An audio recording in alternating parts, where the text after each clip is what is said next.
moito antes que DC, moito antes que Marvel, houbo un universo compartido do que non fomos conscientes.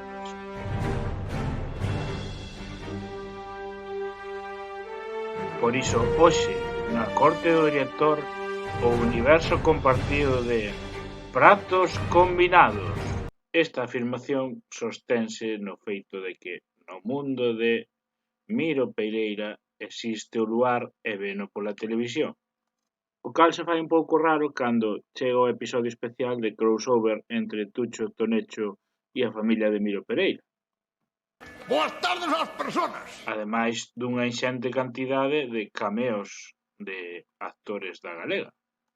Agora, en serio, o meu obxectivo con este vídeo era analizar por que unha serie con un plantexamento tan simple foi líder de audiencias en Galicia durante 11 anos. Algo que parecía moi fácil, pero non é tan fácil.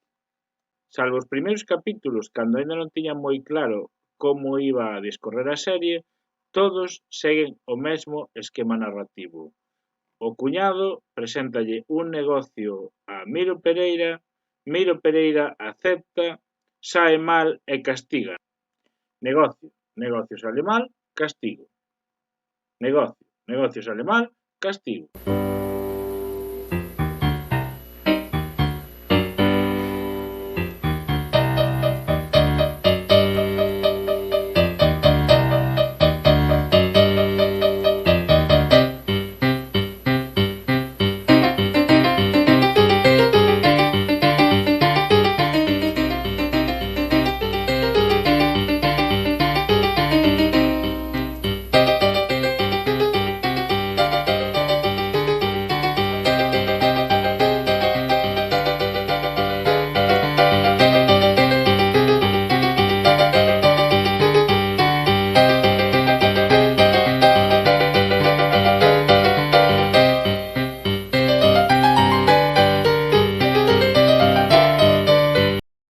Hai algún chiste que a día de hoxe nos resulta moi raro.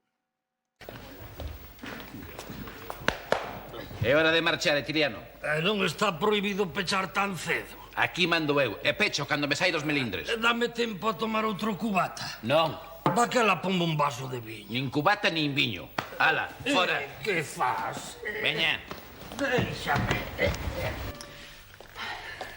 Pero, señora Carmen, vostede está segura de que para ir aos touros hai que ir vestida de cupletista? Claro, vas moi ben.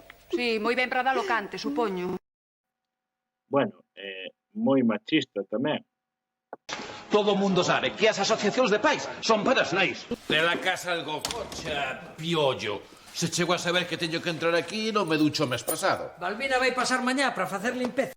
Ou como cando contrataron unhas prostitutas para facer que Balbina se sentira celosa ou algo así.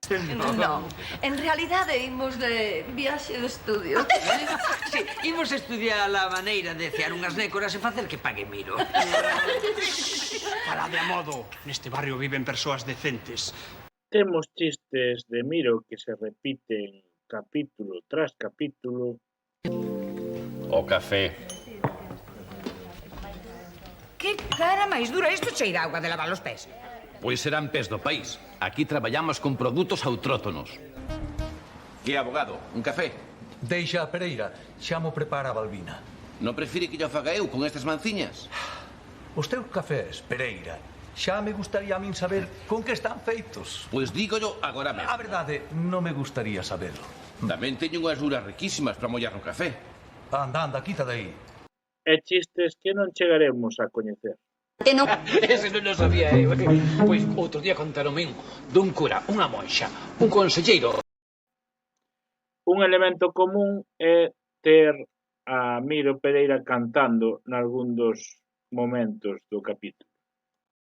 Para peixe fresco digo, para chocos redondela, para camaróns moaña. Se lle pode levar o café ao cura, xefe.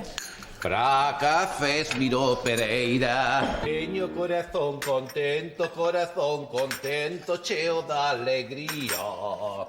Teño corazón contento desde aquel momento que te coñecín. E pousa, pousa, pousa, e non me toques naquela cousa. E pousa, pousa, xiña, e non me toques naquela cousiña. E algún chiste un pouco políticamente extraño tamén. Non estará fusilando outros autores. Fusilando comunista. Pratos Combinados foi tamén unha fábrica de actrices pelirrojas para Madrid. Hola. Boas noites. Vou empezar. Pero contra que competía Pratos Combinados?